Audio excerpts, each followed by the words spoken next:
Good morning, everybody. Welcome to the Saturday live stream. I am Dennis, and we are actually going to talk about 4 new watch releases that have happened pretty much over the last week. I'm not sure on one of them it was over the last week or not. Couldn't really find some written articles on it, but we will talk about it based off of the watch being on a website, and I know it's been covered on YouTube. So, and all of those have been over the last week, so I figure it's relatively new at the very least. Because it's been a while since we've talked about new watches. I spent last week talking about, as almost everyone was, Patek Philippe's launch of their new collection, the Cubitus. That was, I think, there was so much saturation on the internet on the Cubitus that I think most people have probably had their fill of it. So we're going to take a little break from discussing it, especially because I wasn't a huge fan of the derivative look of the watch. So I will say that it's been interesting in the sense that we did not talk about on the live stream. I do not know if it had happened yet or not, but I definitely saw as of Monday morning that Thierry Cern with Patek had apparently done an interview, and his language was pretty dismissive of a lot of the criticism, and not because it was criticism, but because they weren't Patek owners. And I don't know what I think about that. So it was, well, I do know a little bit. It was not a smart play. If for no other fact that when you're trying to say that the point of the new collection is to bring in new Patek buyers, and then you dismiss everyone who has criticism as being someone who's never owned a Patek, there's a disconnect. There's a disconnect there. I think the more fundamental thing from the statement is some people are kind of like he's just telling it like it is, or he doesn't give a crap. I think he does give a crap. That's what so this is a little aside before we get into the new watches. I think that he's greatly bothered by the criticism, and that's why he said what he said, because I think it hurt his feelings, quite frankly. And I can sympathize quite a bit, actually, if you try and put yourself in his position. So he's been in charge of Patek for a while. I think this is the first new collection to release under him. I don't think he was in charge when the 24 dropped. A lot of people think his dad ran the company better. He's a Nepo baby, so he didn't earn his place as CEO. He was given it as the owner. And so when you feel, and you've probably been fairly insulated from criticism because everyone who works for you knows that you're the owner, and you drop your thing out publicly, and then all of a sudden the reaction wasn't immediately positive. I think he's not used to getting criticism. I also think some people have speculated, given what he's done with the Nautilus, that he doesn't like the Nautilus, and I do feel that that's true. I don't know if he viscerally hates the look of the Nautilus, but he's commented over the years that he's been very frustrated that when people think of Patek Philippe, they just think of the Nautilus. But the irony is incredibly rich that he still wasn't comfortable enough to not crib from Genta's design so extensively to do the Cubitus. So as I've looked at it more and thought about it more, my dislike of its visual look is less than it was. And I never hate, it's not going to be on the ugly watches list. It's not ugly. But so much of its design is clearly just trying to morph the Nautilus instead of being based off of, you look at it and you're not going to think it's based off of a porthole because of its shape, but they kept all the aspects of it being based off of a porthole because he's too scared, in my view. He's too scared to go, let's do something that isn't exactly like the Nautilus, but a different shape. But anyway, just my take on his comments, but I wasn't surprised, but I do think he cares. I think he's not used to being criticized, and I think that's where that's coming from. So we will be talking about Seikos today. We are going to talk about Lange Ones. We're going to talk about Sherpa, which is a brand I don't think I have ever talked about on this channel. And we will talk about the Islander Urban Gentry latest collaboration. So that's what's on deck for today. No real things to plug. I haven't had anything out since the last live stream from last Saturday. Wrist check today, because we're talking about Lange One. My Lange One, which is not nearly as expensive as the Lange ones we were going to discuss, was the only appropriate watch because I don't have a Seiko 5. I don't own any Islander watches, and I've never talked about Sherpa, much less ever seen one in person. So I definitely don't own one of those. So let me go ahead and get caught up with the comments, and we will then jump right into the meat of the matter. Thomas with the Escapement Show, good morning. Hope things are going well for you. I was still asleep when you had your live stream where I believe you talked about Harry Winston watches. So I have not been able to catch that yet, but I did see it in my recorded feed this morning. Good morning, Kevin. Hope things are going well for you. Adam says, I'm here for Dennis's Lange 1 giveaway. Channel growth is not that necessary at this time, though I bet I could get myself up to 10,000 subs doing that. I don't know. The Lange 1 is the most iconic watch in Lange's collection, but it's definitely not the most desirable. Joel Bolt, welcome to live stream, says, spot on take about his comments, in my opinion. Thank you. I appreciate that. I can see where some others might think what it says on the tin is what it is, and he really doesn't care. But you know what? He's got feelings. He's got emotions. I think he cares very much. Thomas says, I think you're right, Dennis. Larry Stern must care about people's initial reactions to the Cubitus, so I had a knee-jerk reaction. Yeah, and again, okay, his comment came off as extremely elitist. It's not, I mentioned in the last live stream, he's had other very elitist comments. To be fair, he cannot help that he was born with a silver spoon in his mouth. He's been rich since he was born. He doesn't, that's his world. And he comes at life from a different set of perspectives than I come at life from. And a lot of us come at.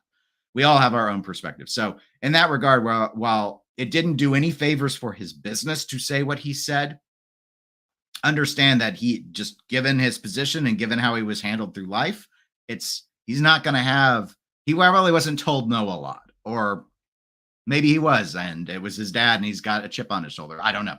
Just one of those things.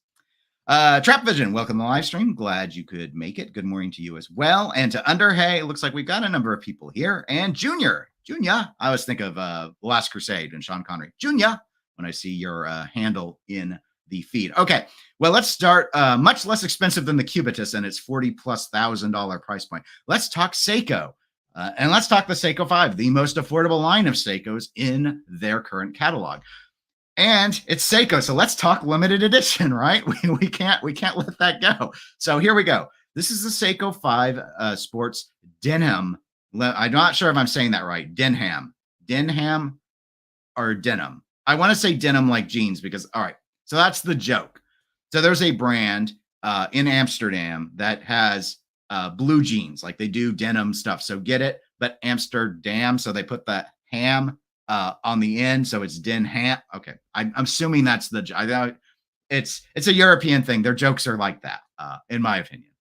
So anyway, basically all it is a really, really blue Seiko.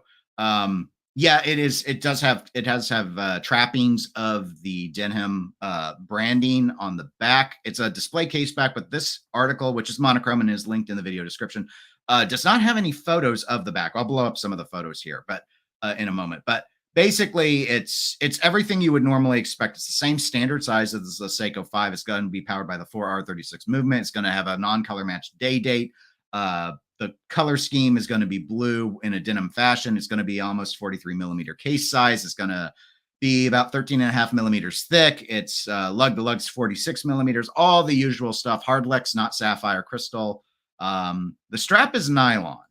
So anyway, so here's the watch. I actually think it's reasonably attractive for being a branded watch. I'm not a huge fan of seeing the pair of scissors up at the 12 o'clock position, but I'm sure that has to do with DENHAM and their branding. Obviously, their name is towards the 6 o'clock position on the watch. I do think the blue and yellow looks really good. You're going to think jeans. You didn't need the scissors to think jeans when you see this. You're going to think denim just because of the yellow stitching serving as the minute track around at the chapter ring section of the dial. And I think that all looks really, really good. The strap looks pretty good too, I would say. I will agree. I saw a comment. It was probably in the monochrome article comments, but I know I saw a comment somewhere that it seems like a missed opportunity to not have provided a denim strap with the watch. This is nylon. Nylon's going to hold up a lot better. Maybe do 2 straps. I mean, it is a limited edition. So, but I do think that it would have made a lot of sense to go ahead and include an actual denim strap. They have tried to make it look like denim, but again, talking back about Patek Philippe that we discussed a little bit earlier, and they had those Calatravas, I think it was, come out, and then they did the denim straps, and they were alligator straps just made to look like cheap denim. And it was like, why would you do that? I'm gonna ding Seiko here too and say, just do denim if that's what you like. Go all in, be a little bold. This is like a lot of their models. This is not particularly limited. It's 2,000 pieces. Price point's pretty approachable. It's just under 400 British pounds or 450 euro. Monochrome's a European site, so they don't tend to list in US dollars. But the conversion, it's going to be that kind of sub 500-ish, just right where you would expect a Seiko 5 to be. So overall, based off of, I don't know anything about this brand. Obviously, the scissors are part of their logoing, so that makes sense why they did it the way they did. I think the color scheme looks pretty good.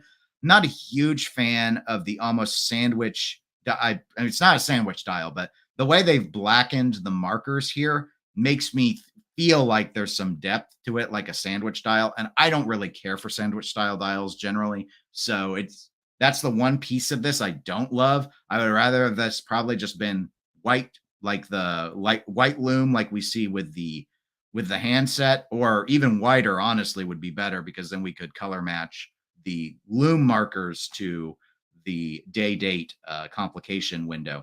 But that being said, you probably wouldn't see the scissors anymore if you did that, so they'd have to move them. Otherwise, though, I think this looks pretty good. I don't watches on, like, I have like a whole thing full of NATOs, and I like never wear watches on NATOs. So I've never owned a Seiko 5, actually. There have been a few. This wouldn't be the one that I would get, but I do think that this is a good color scheme. And moving forward, they probably have one that kind of looks like this already. I don't know with the yellow. The blue and the yellow looks really good. I just don't care for all the branding because I don't know anything about this company. And I think 2000 is an overly ambitious LE number. I'm not, again, they did a throwback version of one of their most iconic, the first Seiko 5 ever, and they did over 15,000. You can still buy those new. Yes, it was a much higher limited count, but I remember, and I brought this up multiple times because I love being right. I had a lot of people in the comments on the video I did with my first thoughts on that release saying that it was absolutely going to sell out. I didn't get it. I didn't understand how hardcore Seiko 5 fans are. No, 15,000 is y'all sometimes lose the plot on just how many people are that into watches. 15,000 is a lot of a model that, especially when you already have 20 Seiko 5s. So just one of those things. But so it's overall, it is kind of, I don't know if it's busier than other Seiko 5s, but there is a lot going on. I just feel like there's a lot of dial text, and I'm including the scissors in that thought, because we've got movement branded down here below the 6 o'clock marker. Then you've got automatic, you've got denim. I will ding it for every single thing here is a different font. Obviously, Seiko's logo and the 5 symbol are going to be what they're going to be, but they're not like the same. And then Denham and automatic are obviously different fonts as well. So I'm not a huge fan. I think it's of that. It's not unusual for Seiko to do that. And I have seen watches that execute multiple fonts decently, especially maybe a print and a script font like Zodiac and the Super Seawolf font. I do think that looks pretty good. This, the Denham, it looks like we activated bold on Calipari or something and just typed it in there. And maybe that's their official font. I don't know, but it definitely doesn't go well with the logo. So again, like, I like the colors, but I would definitely want an unbranded iteration of this watch versus it being tied to this denim company. But that is what I think. I want to know what you guys think. And I see the live chat has been pretty active, so I'm going to start popping those up. Trapvision says Nautica brand comes to mind with that color scheme. Okay, that's a good point. Tuna, welcome to live stream, and thank you for being a 99-cent club member, by the way. Says, I can't take to the new Seiko 5. Do you mean this just like this one we're talking about, or just Seiko 5s in general, like ever since they introduced the 4R movement and displaced the SKX and all the rest of it? Because I like a lot about the case tropes and stuff. Let me go to another. Like I had a Seiko Turtle. It was a Prospex, but like the crown placement and stuff, I like how modestly the Seiko 5s wear. So, but again, we all have our own takes. Let's see. Thomas says, do we really need more blue dial Seikos? Yes, we do, Thomas, because everyone loves blue. That's what everyone tells me all the time, is they love blue dots. But continuing on, I get that this is a collaboration with a jeans company, but I think that the brightly colored Seiko 5s that have come out look much better and different. Not if you want it to look like, imagine wearing this with your jeans. I've got jeans on. I'm not wearing a jean. I don't own a jean jacket, but if you had your jean jacket, and your jean hat, and your jeans, and your jean colored shoes with denim socks, I don't even know that's a thing. But you know what? You just got to go all in. When you got to give 110%, this is the watch to give 110% in. Name another watch that looks like it was made out of denim. Not counting those Pateks because they're too expensive. Underhay says the indices look like a bad Photoshop effort in that image. Yeah, you know when I first saw them, my reaction was, are they trying to do their version of a Vanta Black? Which Vanta Black, you can't ever tell how black it truly is in photos because the screen can't accomplish what Vanta Black does. But I was a little confused why they went with this black. Other than to make the scissors stand out better, it's like I don't associate black with jeans. Yes, you can get jeans in black, but that's not the stereotype. When you say jeans, everyone's going to think of blue jeans with the yellow stitching, nothing at all black related to it. So I thought that it was an odd choice. Prost, welcome to live stream, by the way.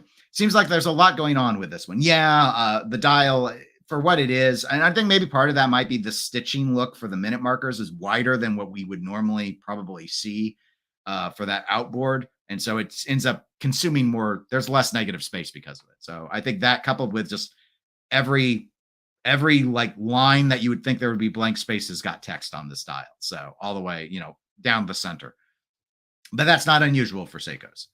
Trapvision says, when you see one Seiko 5, you've pretty much seen them all. That is true. And that's been where I've struggled a bit with Seiko collecting. That said, obviously there are a lot of Seiko collectors that aren't just Seiko 5 collectors. They'll get samurais and monsters and turtles and all the rest. So obviously Seiko can do diversity, but the Seiko 5 is a fairly samey looking line, but that's not too surprising either, given that they contain the price point so well on it versus some of their other things that they do, which honestly, a lot of the other stuff is pretty samey as well, because collections are collections for a reason. But it's a good point. Junior says it's a pass for me. Yeah, I won't be buying it. Tuna says 5s in general, Dennis. Yes, fair enough.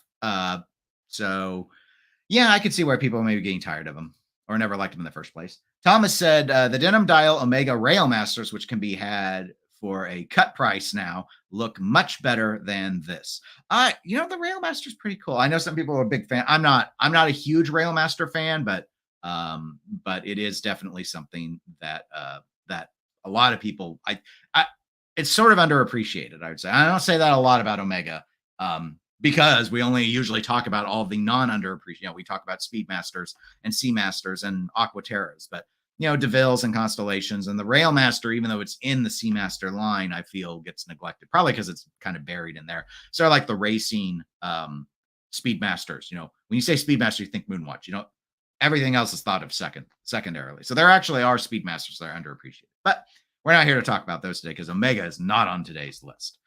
What is on today's list is Lange Shne. Thomas, I think you shared this in the Watches with Dennis Discord, which there's a link in the video description to that, and a link to the Fratello article that I will pop up. But that is why I wore my Lange 1 today, because we're going to talk about Lange 1. So it's time for the 30th anniversary. It's the 30th anniversary for a number of the Langes, I believe, because it was just 30 years ago when those slick catalogs and the huge marketing push came out, and everyone was like, Lange is back. And they were starting all the way up at the high-end price point. And this was the model, though, that got most of the attention. And while this is not a hype piece, the Lange 1 is that part of their entry-level sort of things that you buy in order to try and get the Odysseus or whatever fancy jump technology or a data graph or whatever that you want. It still is, when people say Lange, the Lange 1 is generally the watch that pops to mind. So there are actually 4 new watches in celebration. And just like Seiko, Lange lately cannot seem to help itself but do constant limited editions.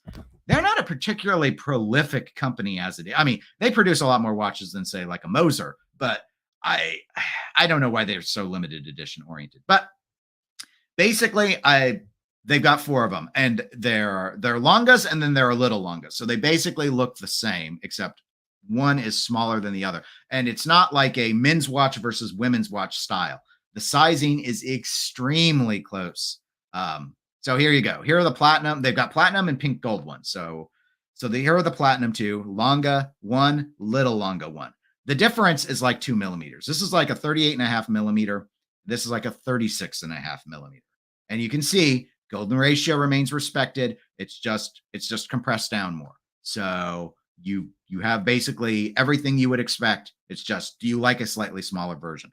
The regular Lange 1 is pretty wearable. Let me say that way. But if you go little longer one, you can actually get the thickness on these under 10 millimeters, which because of the big date complication, the watches tend to ride around that 10 millimeter thickness point. So they have that.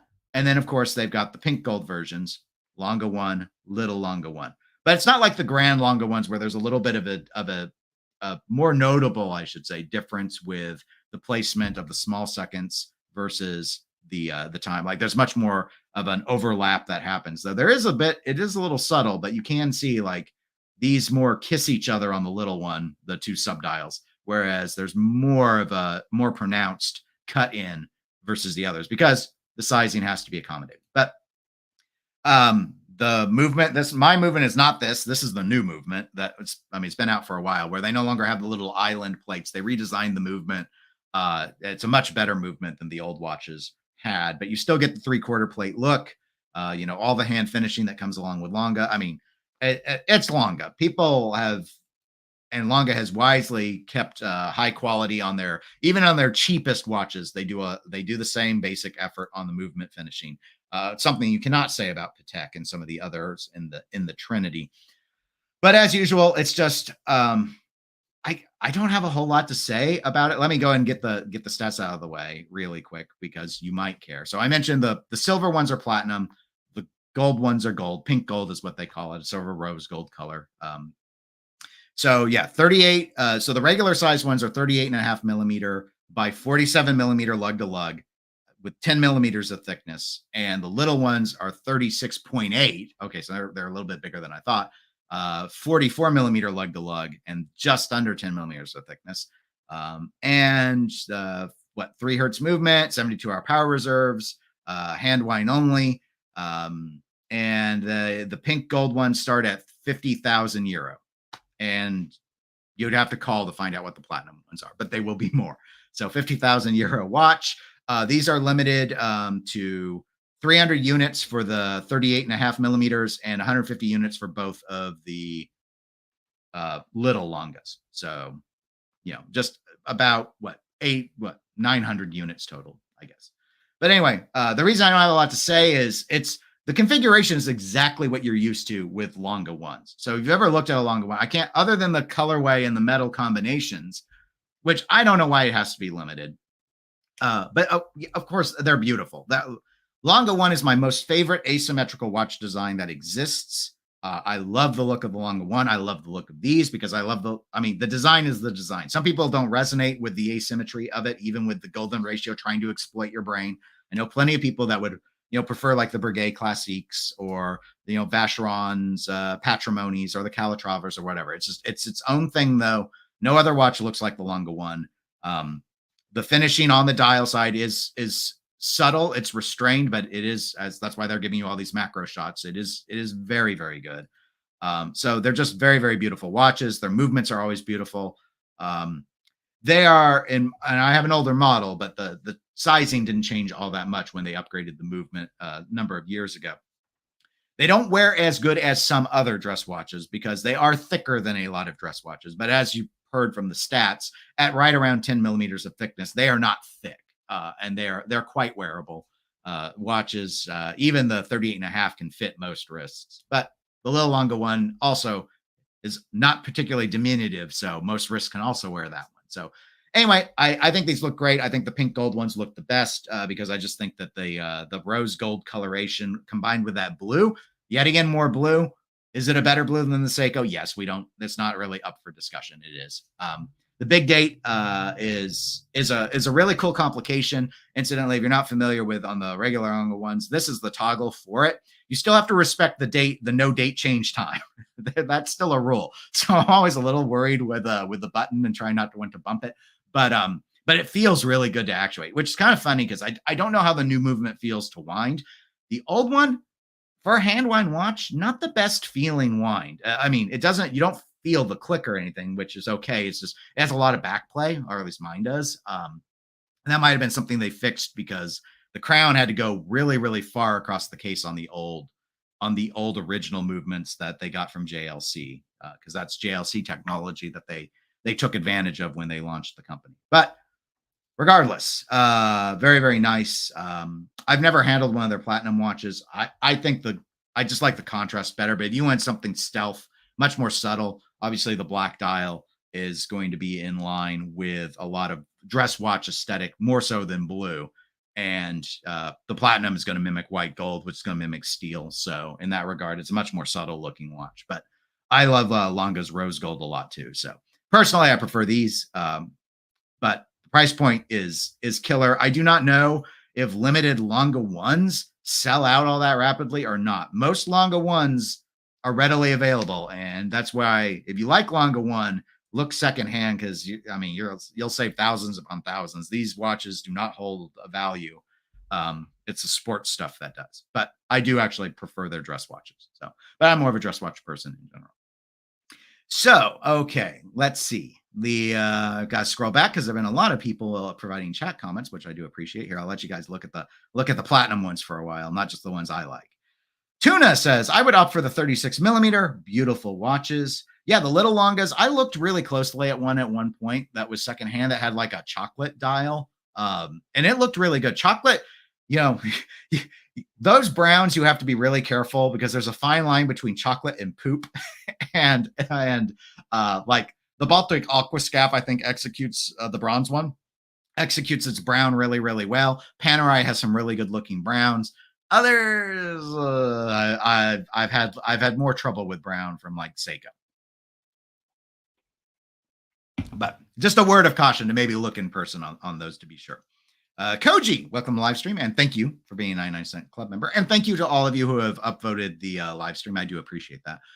Says the little Lange one is an absolute dream piece. I'm not familiar with its case in terms of, do they still have the button on the side to do the big date on the little Lange ones, or how do they do that? I'm not sure we have enough photos here.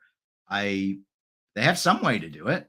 I bet it's just maybe a smaller button that I'm not seeing because of how they're tilting I don't see it here.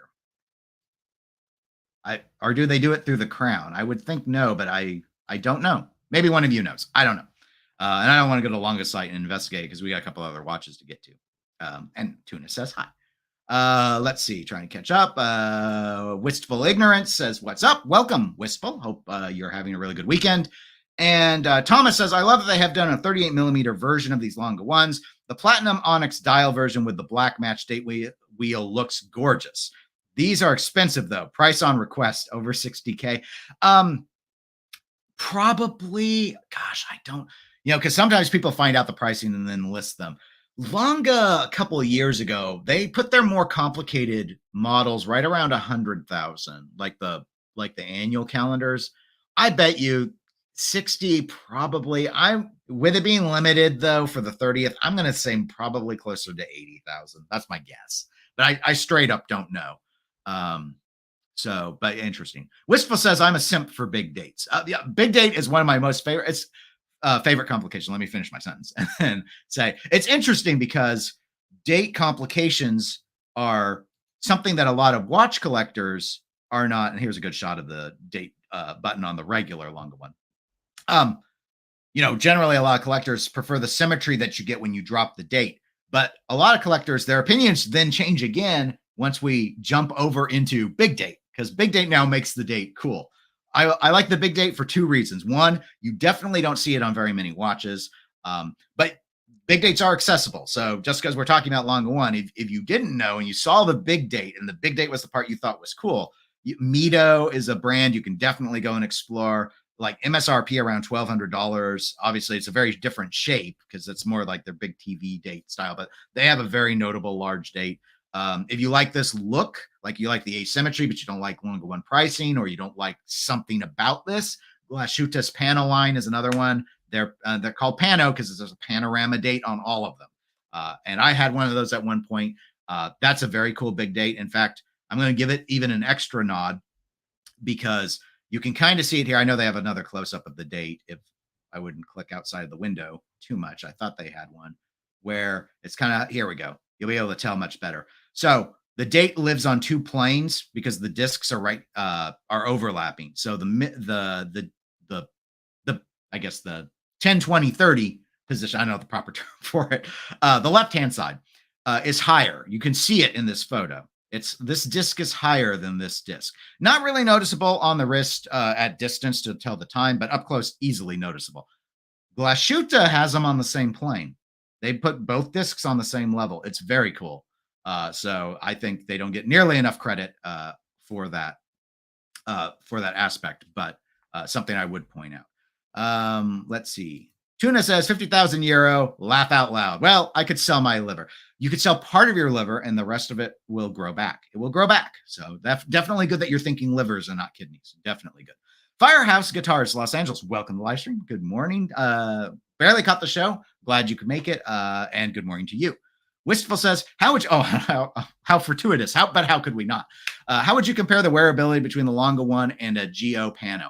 I had an older Geo Pano on bracelet, so it wasn't the best comparison. They wear very similar on the wrist. They're very similar sizes. Thickness was, I suppose it was it's so not apples to apples, is why I want to be careful with you, Wistful, because I had a Panomatic Lunar.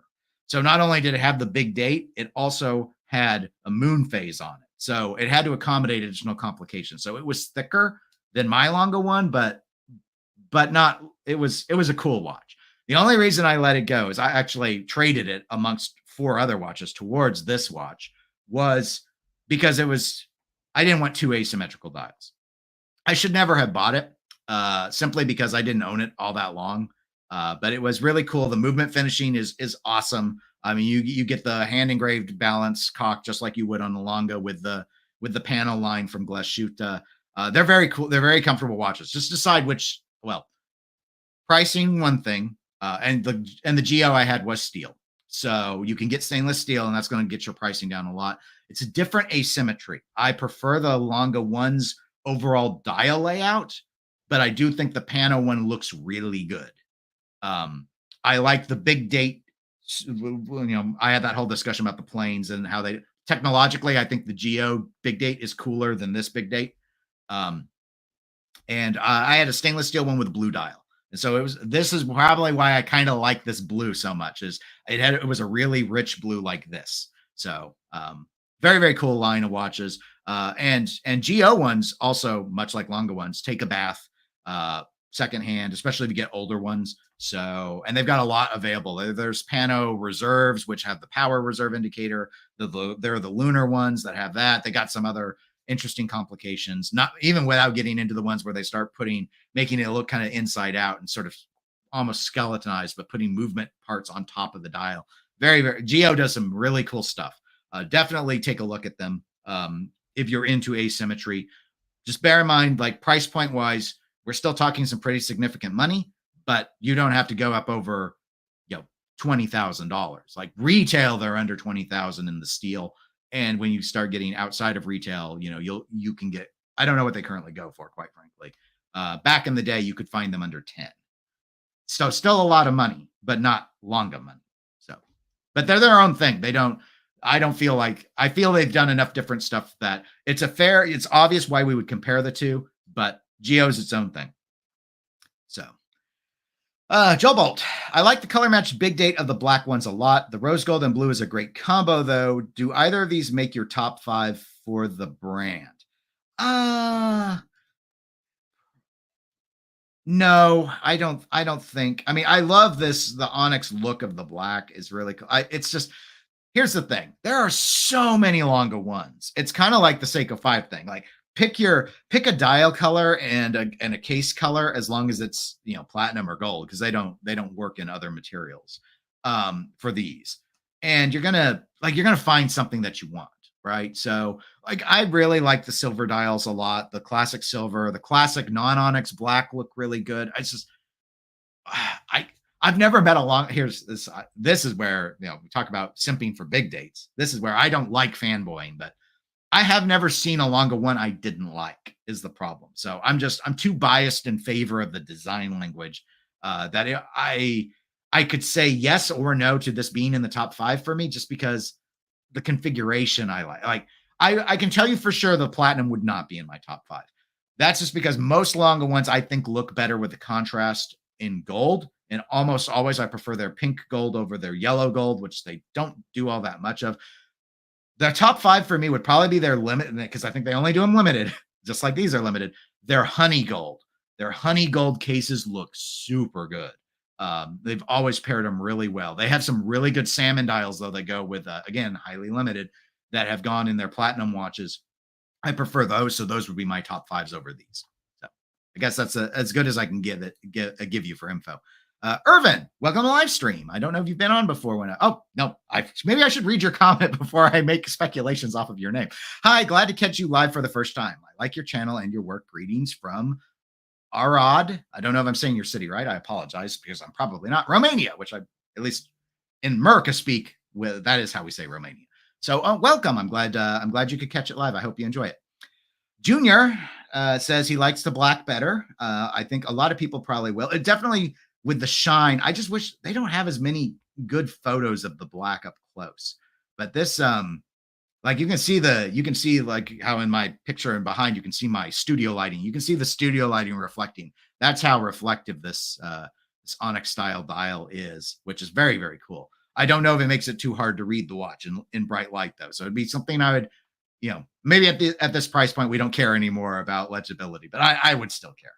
Me and Pepperidge Farm, remember, and we care. Wistful says that light play is insane. And Wistful pointing out that, oh, yes, that's right. Space G95. You've told me that before, but my brain is small and smooth, and I can't remember all these things. Ilmari says, big date is nice for elder eyes. My eyes are very, very aged now. That was the other thing I was going to point out before I got sidetracked on talking about Geo is, so I like the big date because it's a cool complication. I also like the big date because it's just easier to read. And you don't have to have a Cyclops on the watch to make it easier to read. And as I get older, I think that's going to be more and more of a thing. Thomas says, Lange's honey gold watches are stunning. I will not go to the site and load them. They are absolutely incredible. I wish honey gold was mainline, because then they would eventually sell for a discount used, but they protect honey gold and only do it on their special pieces. Koji says, I think the little Lange one has a button you need to push with a toothpick. I'm not a huge toothpick pushing fan, but that would explain why I cannot see a button anywhere. And I didn't imagine that they redesigned everything and let you actuate the big date with the crown. It's just not the style of the movement, but good to know. Good to know.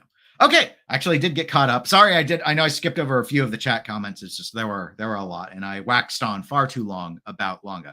So let's jump to a different watch brand that we will not wax too long on, but I had never heard of them before, and that is Sherpa.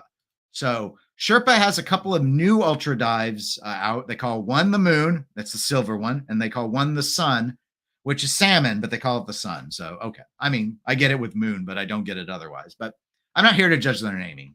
Well, we can judge whatever we want. But so I don't know this company, Anycar. I'm not saying, I'm sure I'm even saying it right. Anycar. I don't. All right. Anyway, there was a brand that had Sherpa watches once upon a time, but now Sherpa is a brand that has essentially been revived off of the model name, because this Anycar brand exists, but they're not like watchmakers anymore. Like someone bought them and uses the name for something else. But these are compressor style watches. We have got a couple colorways here.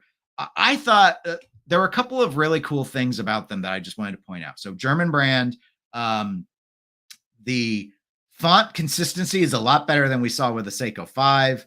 One of the first things that jumped out to me was, though, that the way they've done the applied indices is really, really cool. So you see on the hour markers at the 12, 6, and 9, the loom is placed on as a hexagon towards the edge, towards the chapter ring.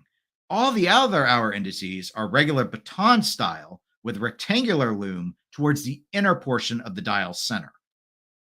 It was just an interesting inconsistency, but they balanced it. So I thought it looked pretty good. I like the way they've done this brushing for the dial color. If you can see the lines, the striping. Again, it reminds me of Sunburst, which is one of my favorites. It is not a color match date window. The way they've integrated the compressor, so you've got the internal rotating bezel. That is what the 2 o'clock crown does. The 4 o'clock crown handles your usual time setting functions, much like if you're familiar with compressors. This is pretty typical. I think this actually integrates internal really well. Sometimes I think it stands out a little too much that you're looking at an interior bezel. That portion of the colorway, with it being slightly different, but how they've worked it in, I think it looks really good. I think they chose the right handset for the style of watch. With reasonable positioning for lume and all of that. But there are some issues. Now, the sun version, the burst pattern here is easier to see. However, the color match, or I should say lack of color match at the date window, I feel is even more obvious. I don't feel it is as well integrated as the moon. I just think that the moon, with its softer shading, works better. But again, this one's probably more legible. So there is that. I will give them kudos points for at least doing a different color on the date within the date window. At least I think it's in both. I think it's in red. So again, another cool touch. But there are a couple of issues. There's one big issue. It's not actually the sizing. These are 40 millimeters in diameter. They are relatively thick at 13.5 millimeters, but not relatively thick for a dive watch. 200 meters of water resistance. It didn't list it on the dial, so I'm going to give them brownie points for that, because so many dive watches feel they have to list the dive rating on the dial itself. But here's the thing. It's top grade, yes, but they're using the SW200 as a movement. All right. So 38 hours power reserve. A lot of people have pointed out issues with hand winding, repetitive strain on the SW200 movement as not being recommended by them, by users. And then there's the pricing, guys. It's 6,500 euros. Well, actually, it's 100 more for the sun version. So it's 6,500 for the moon, 6,600 for the sun. That is a lot of money for an SW200 powered movement. A lot of money. And I do not know why. And it's not listed as a limited edition watch. This watch is not out yet. It's available for order now, and they plan to ship at the end of the year. But so I thought this looked pretty cool. And it's a brand I think the brand formed in 2019. So it's a brand I don't know. Watch looks cool. I like a lot about the design here. My only real ding on the dial side is the date. I wished it had been done a little bit more with a color integration, especially at the price point. But an SW200 at this price point is, holy crap, for a new brand. That is some bold pricing, Cotton. Let's see if it pays off for them. So let me see what you guys think. Let me get caught up with the chat. I think this is back from our Lange discussion, but Underhay says, that's right. So much nicer to have a big date than a Cyclops. Absolutely. I was really alienated by the Cyclops originally with Rolex. And at this point, outside of Rolex, I struggle accepting. I've seen a few pieces. Tag actually has a dive watch, I think, at the date 6 o'clock position. So I guess it's one of the Aqua Racers, where they had a pretty reasonable Cyclops. Like, I think they integrated it relatively well. But again, that three-dimensional aspect on top of the crystal, I think, is always going to be difficult for some, including myself. Koji says, Inicar is well known amongst vintage collectors racing backwards. Trap Vision says, never heard of this brand, but I like the design. Tuna says, Inicar is an old defunct brand going back. Okay. But we still don't know if I'm saying the name right, and we mean me. Pixel Punch, welcome to live stream. Pixel says, hello, I'm late. This Sherpa looks nice. I'm a sucker for silver dials, and I excuse a white non-color match date window on silver dials. That's probably partly why I like this one better than the sun version as well. Oh, I don't know what these, I'm sure the article said it somewhere. I don't remember what the point is with these things on the escape wheel, but you would never see it. You'll never see these markings on the escape wheel. By the way, that's why I think they're showing you a match head, so you understand this is not for reading. This is so you know that this is there. But yeah, I mean, if the price, I will buy watches without color match date windows. It's like, again, it's okay. Like, they're trying. It's relatively close to the bezel, so again, a lot of times they do try and do something like that. It's just, it's expensive. This is an expensive watch. So I don't know. Pixel says, follows up with, I like the sun one too. Yeah, no, overall, I think they pulled off a pretty good looking watch. Trap Vision says, I'd buy a Panerai instead. Panerai would, I was going to say Panerai would probably be too big for me. but I'm stereotyping. I have tried on Panerais that are designed for little Trump-sized wrists like me, my little hands.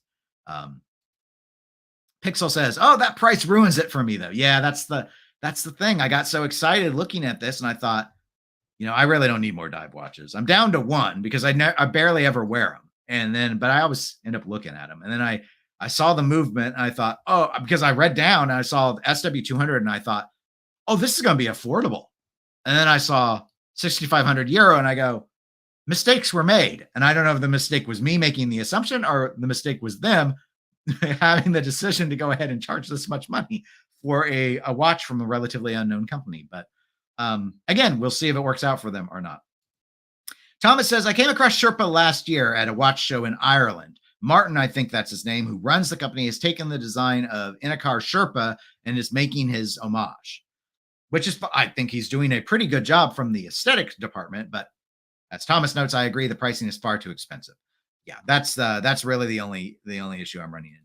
Trapfisher says, doesn't strike me as being a dive watch, as more of a vintage vibe to me. Yeah, but again, 200 meters water resistance, let's call it a vintage diver, a skin diver. Is that what we would call them nowadays? I don't normally use the phrase skin diver with a compressor case, but I don't know if that's a rule or not. I probably just misuse all of the words.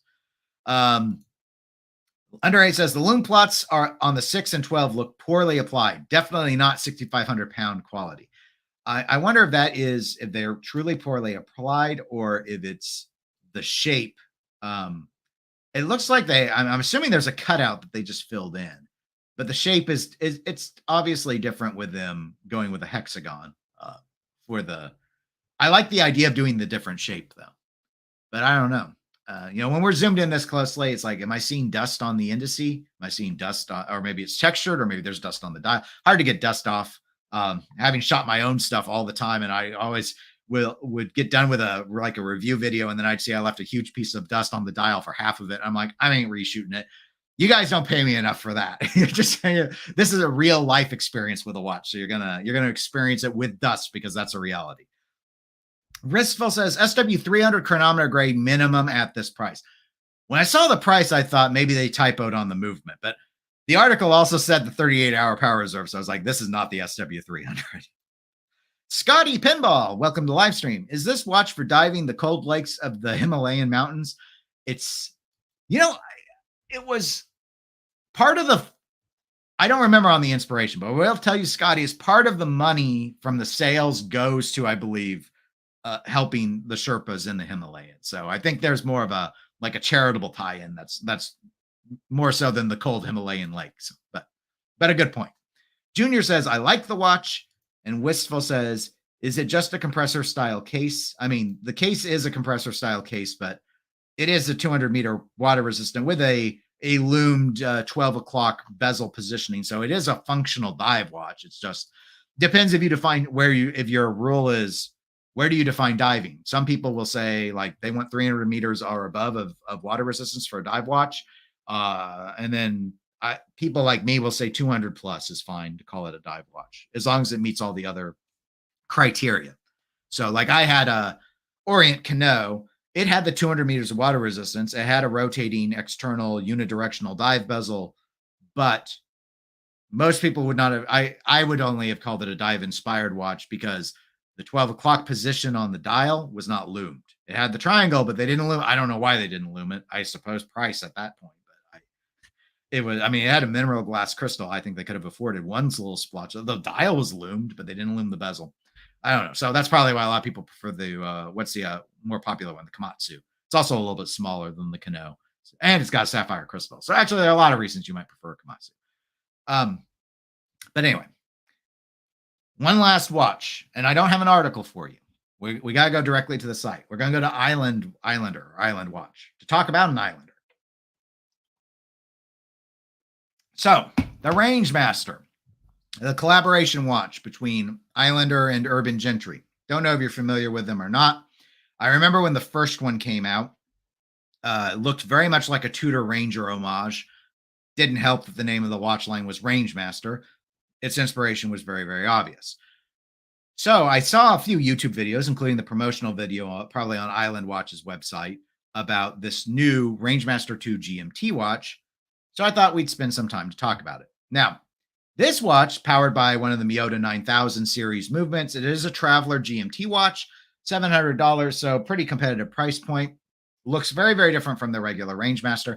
I could not find any review articles or summary articles online, so my video description has a link to the page to buy it. I don't normally do that. I'm not trying to sell you the watch. It's not a paid link or anything. And in fact, I don't like this watch, but I wanted to talk about it anyway. So because I keep getting people asking me to do an ugly watches of 2025, and I've been wanting ideas, but I love to just encounter things. This does not work for me in pretty much any way, but technologically, it's a pretty interesting watch. And I do want to point out that from a design aesthetic, it feels far more creative than the prior Rangemaster that I've seen before. So anyway, technological specifications. Let's go ahead and load those up real quick. This is really, really small text. I'm going to see if I can zoom in some for us. I didn't want to zoom into the shopping cart, but all right.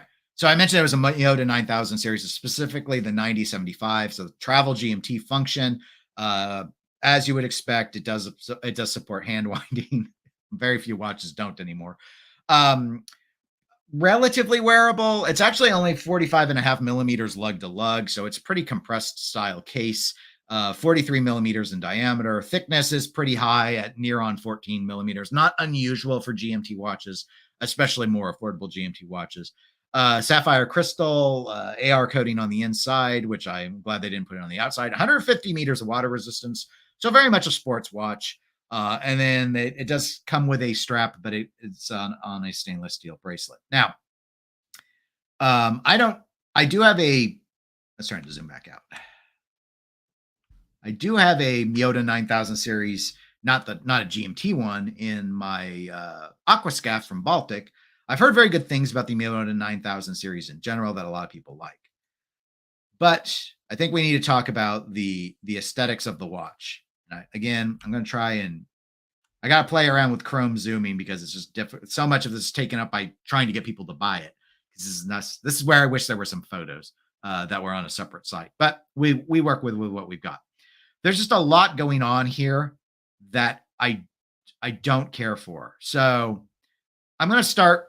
I guess I'll start with the dial. So obvious Rolex Explorer 2 homage going on with the GMT hand. I think I even heard them, credit that for the reason for the color and the general shape. I don't care for the handset at all. It doesn't bother me in the same way that the original Rangemaster did, because I don't like the Tudor Ranger's hour hand. I think it's it might actually be uglier than a cathedral hand. It's one of the ugliest hands I have ever seen in watchmaking. This is not like that. But again, it's very different. Like, I don't understand why this is almost an arrowhead, but it's got some extra. I mean, it's actually got an extra angle here. Again, I wish I could zoom in a bit more. I'm trying, guys. I'm trying. There. This might, at least it's not spazzing around anymore. So I don't really like the hour hand shape. It's not offensive, but it's strangely aggressive. But again, this whole watch is strangely aggressive. So that's clearly the aesthetic they're going for. Whereas the more missile-shaped minute hand, it's just like everything's a different shape. This isn't a true triangle because this actually angles at the base towards the center of the handset. This is a true triangle for the GMT. Then you've got this, obelisk for the minute hand, and then you've got a trapezoid or something going on for the again. It's just like, I feel like we just reached into the shapes bin and we pulled out every single shape and we threw them, and we just said, I only want aggressive shapes, and that's what we did. So it's like thematic, but I don't understand why they're this different of shape. Everything's a different shape. The RM2 branding, I do like. The first Rangemaster had the Urban Gentry logo on the dial. It did not look very good, in my opinion, combined with the Islander logo. This feels a lot better. It's definitely not overly wordy text, but RM2 is awfully big as a font choice, and I don't like the font in general. I don't like the font for the numbers. This feels like they kind of wanted to do ball, but ball's numbers are obviously being done to accommodate tritium tubes. I do like the 12 o'clock marker. The hour markers and the minute markers for the aggressive stance of the watch, I do think look good. I don't care for the Arabic numerals that they've done on the dial for the hour time, for the hour markers. Moving towards the bezel I actually do like the font of, but it feels like it came out of a parts bin. Like it feels like I've seen this bezel on some other watch. I'm not a huge fan of the 00 rather than doing the 24. I think that's being weird just to be weird. Like we don't want to be too homagey, so we're going to do something straight up different. Flanks of the case, the Cubitus called and said they want you to give Nautilus the flanks back so Cubitus can take them. I don't understand why we've got this. Is it to match up to provide symmetry with the crown guard over at the crown? It does. I don't like the shape of that at all. Again, it seems to just be aggressive to be aggressive. Some people might really gravitate towards that. It is not working for me, but I have a dress watch bias, and maybe that's shining through. The skeletonized lugs. Again, I don't understand the purpose to why they're there, other than I assume to add aggression. But I don't think it makes the case look particularly attractive. So as we're moving away from the dial, I'm actually getting more and more bothered because I don't like the case flanks. I don't like the skeletonization. I do not like hex screws. Hex screws look cheap. They look like stuff, and they're very industrial.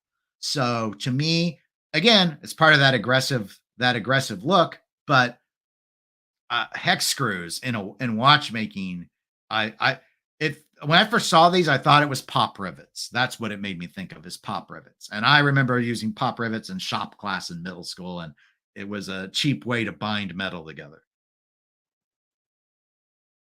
I understand that this comes with a kit. In the box, there is a screwdriver to let you do these hex screws, because hex screws are weird. A lot of people do not have hex screwdrivers just lying around easily accessible. They have it that way so that you can swap this strap. Strap itself is fine. I haven't spent much time looking at the strap. The last thing I would go ahead and point back out to, because I'm sure some of you are going to go ahead and bring it up, is this decision to do the 4:30 date is not going to resonate well with a lot of people. I am okay with 4:30 date windows in general. I'm not an immediate no 4:30 dates. I don't like it. I hate it. In this instance, though, and I've tried again to get this as blown up as I can on their site, I don't like that they kept. You see, there's this alternating pattern with the hour markers, or the in-between hour markers. I assume to serve as hour markers for the GMT hand aside from the bezel. So you have the 12, then you have the 12:30, the 1, the 1:30, the 2. But for the GMT hand, it's the 12, 1, 2, 3, 4. You see, get it? How it's alternating? That's kind of clever. It should not have been kept here with the date. They should have taken it out. Or the date needed to be moved in more to give it room to breathe. But the date frame, they did frame the date. So kudos on framing it. However, it's right up against this marker. It's incongruous. It does not integrate well. It provides an asymmetrical balance, or excuse me, an asymmetrical violation to balance that is not compensated anywhere else on this watch. And this watch loved its symmetry. And for no other reason than, you can see they clearly kept this little part here to be symmetrical over at the 21-hour marker for the GMT hand. And we even had to go ahead and do straight up Nautilus flanking on the left to provide symmetry to the crown guard on the right. So I do not like how this is overall put together. It's way too industrial for me. I'd rather have a Luminox or something that is industrial without feeling like it's try-harding to be industrial. I've seen the Urban Gentry's channel. I actually like the videos. I don't watch his videos regularly. I do like the ones he does with Mark from Long Island Watch. I think they do a really good duo channel. I don't like the watch designs that they are working on. But I do think this is a more creative effort. It definitely more creative effort than the first Rangemaster. It's just, I'm going to Jurassic Park it and say, you were so busy to ask if you could, you didn't stop to think that you should. And so aside from the bezel, and I'm okay with the orange choice for a GMT hand. I mean, Rolex has a winner recipe there. That's fine. But yeah, I really don't care for it very much. Again, almost 14 millimeters thick. This is not going to be a small wear. I do want to go ahead and show the back. So that's where the Urban Gentry branding, though now it's branded as Gentry Labs. I don't really care what's on the back normally. So it's a close case back, so you won't look at the movement. I don't understand the phrasing. It is limited edition to 500 units, 250 in white, 250 in black. We're looking at the white version. Whatever time you choose is the right time, not late, not early. I I don't understand why that's there. I kind of do actually, because I watched the video and it was explained, no, it's in the text. We're gonna go down and I'm gonna show you the text. I hope I've blown it up enough that we can actually get to it. So the description, I think they mention it, and it was something, maybe not. No, I feel bad now because I can't. It's so zoomed in on my screen. I'm having a lot of trouble reading. So their claim here is taking inspiration from the first Rangemaster, their field watch that I've referenced a few times, and iconic 70s and 80s era film and watch designs. So it's a hodgepodge homage of all of that, I guess, but I don't understand what that means. And maybe it was further down on the 40 hours power reserve. The phrase, whatever time you choose, reminding you that time is ephemeral.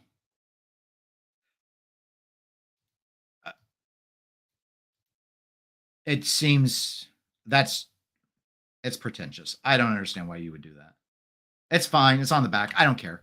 I just think it's silly to stick in a phrase. Like, I thought maybe it was like the motto of one of the brands or something, or like maybe it was an Urban Gentry channel motto, like a subtitle to a book, but it's just there to be there, and I don't get it. Anyway, so sorry, it was difficult to really show you very well because of the site, but here's the black version. I'm going to go ahead and throw that up, which I actually think I like the black one better. It's a little easier to read. I started with the white one because it's the first one I saw, and I have a 5-digit Rolex Explorer 2 polar dial, so normally I've been in favor of the white dials in general, but on this one I would probably choose black. I would never buy this watch, but anyway, I've rambled on enough about it. Let me go ahead and see what you guys think, because maybe you guys, like, other people have other takes, so maybe this is actually a really cool watch and it's just not working for me. David, thank you for being a 99-cent club member, by the way, and welcome to the live stream for today. Islander has a lot of good looking GMTs in its lineup. This is not one of them. I'd have to look at more. I don't shop GMTs because I have one and I've never had the desire for another one. I've bought from Islander before, and I bought an Islander watch for a friend of mine before, but it wasn't one of the it was one of this Flieger type Bs. So, like, I've always thought I like the Islander line, like what Mark does alone has been cool. I mean, not creative. What I think of are a bunch of homages, but they are, like, he stepped in when the XKX stepped away, and he made a watch where you could still mod it with all the Seiko stuff. So for people that's not my thing, but for people that are into that, like Build-A-Bear with watches, it's nice to have a platform that accommodates that. So I always thought that was really, really smart. And, he picks good movements, and he knows what a decent watch is, and he knows what sells well because he sells so many watches, especially on the affordable end. So yeah, Islander in general, like, I always pointed to them as hey, if you really like a particular style of watch, but you don't want to pay whatever, or you don't care you don't care about a particular brand, like, you don't want to go to the trouble of getting a Laco, take a look at Islander and see if you like one of their Fliegers instead, and find out, and maybe you do, and maybe that makes you want to get something else or whatnot. I don't know. Or maybe you become perfectly happy with that watch. This is just a lot of potential there, but yeah, I haven't liked this collaboration. So I assume it's whatever Urban Gentry. I'm sorry, I don't remember the host's name. I think it's mostly his design, and I think his design language is very different than what I like in design. That'd be the best way I could probably summarize it.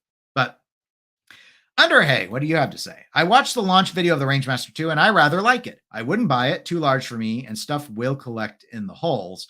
Looks like a bit sci-fi and cool. So you probably are seeing the 70s, 80s TV inspiration. I know the Urban Gentry host is really big into film, really, really big into film.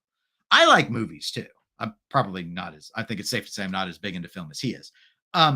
So in that regard, if you see those inspirations, it's good. It's good that some people are going to see this watch and see something in it that they are latching onto and that they like. I can't find it in there. I'm not too worried about stuff accumulating in the holes. Those holes are so big. Compressed air is going to be your friend. Just go, just blast that thing out. You can probably get a Q-tip in these things. These are some very big skeletonized holes. I think they look massive. So, but again, there's no functional purpose to them. They're there to look cool. But I guess that's what a lot of watches are, just there to look cool. Wristful says, I love a funky case design, case done well. Personally, I would go for the new Aragon Silver Jet instead. I'll have to look that one up. I don't know that one. Thomas says, this watch looks bad. The holes in the sides of the case are unnecessary. It looks like it's trying to be a prop from the film Aliens, probably because TGV loves his Seiko Ripley so much. Well, and again, in the text on the Islander site, that is mentioned. So there's clearly a lot of, and that's probably where that kind of vibes from. The Seiko Ripley hat is a cool watch. I don't know. I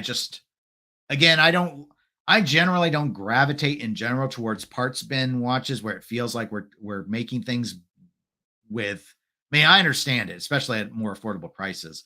It is what it is. And I mean, if I had the opportunity, I'd do it too. It's just, I would want it to, I do feel he got it relatively distinct without it feeling straight up like I know exactly what that's from. Like the first Rangemaster, when I saw it, I go, you just took straight up from Tudor, and I didn't think it was creative at all. But here, I can see where the thought went into it. I just don't like the thoughts very much.